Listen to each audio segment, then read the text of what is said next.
मैथिली आ भोजपुरी के सबसे नीक चैनल एपी प्रोडक्शन दरभंगा के एखनई लाल बटन दबाकर सब्सक्राइब करू और घंटी के निशान बटन के जरूर दबाओ ताकि नव नव ऑडियो आ वीडियो अहाँ सब लग तुरंत पहुँच सके।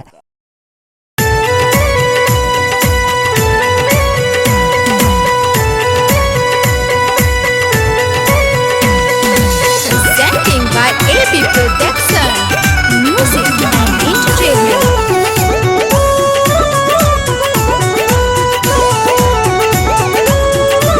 Yo बबुआ किया रसल छी किया चुपचाप बैसल छी किया मोर उदास कने छी किया ने आहा बजै छी ओ करिया हमरा हरान भौजी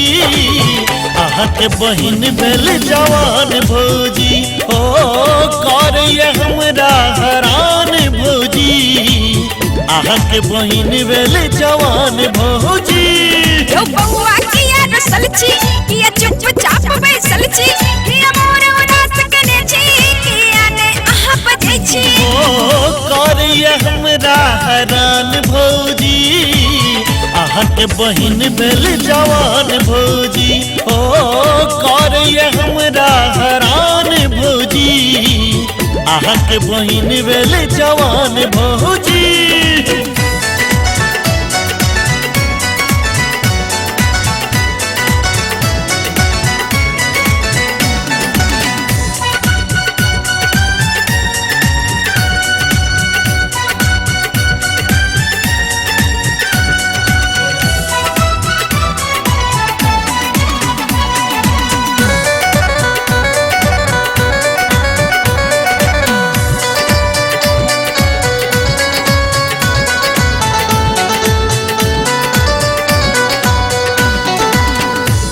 ने मारिया पाछू सो धक्का कह दिया हमरा ये हक्का बक्का। अच्छा ने मारिया पाछू सो धक्का कह दिया हमरा ये हक्का बक्का। त सज्जन की अपने छी किया अहू न तंग करे छी चंचलिए हमर बहिन हम मुझबे जो कहै छी ओ खींच लिया जोर सो ये कान भौजी आहा के बहिन भेल जवान भौजी ओ करिया हमरा हरान भौजी आहा के बहिन भेल जवान भौजी।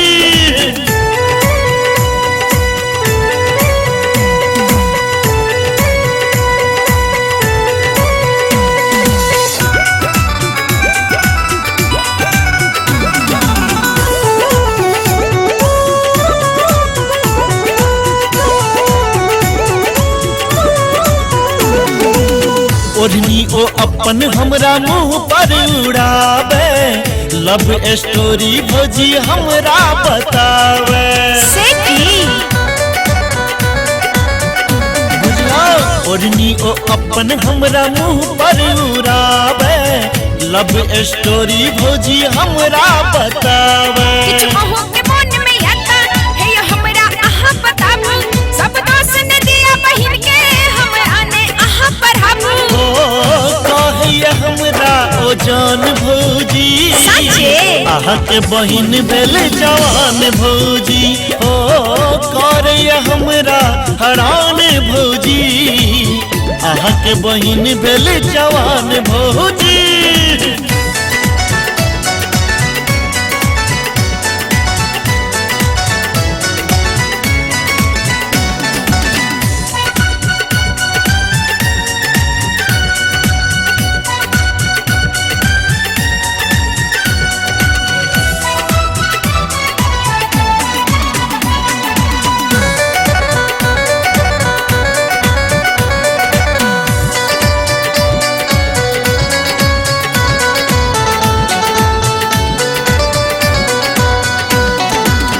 एही बेरी होली में बरतंग केलक हमरा ओ रंग अबीर में डूबेलक। अरे वाह बुझला एही बेरी होली में बरतंग केलक हमरा ओ रंग अबीर में डूबेलक। नहीं एक हाथ सो बउआ बाजैया है यो ताली की भेल बसंत आहा संग है यो खोल कहाँ बाजी ओ राम बाबू पर में दियो ध्यान भौजी आहा के बहिन भेल जवान भौजी ओ करिए हमरा हरान भौजी आहा के बहिन भेल जवान भौजी जो बउआ किया रसल छी किया चुपचाप बैसल छी किया मोर उदास कने छी किया ने आहा बजै छी ओ करिए हमरा हरान भौजी आहा के बहिन भेल जवान भौजी ओ करिए हमरा हरान भौजी आहा के बहिन भेल जवान भौजी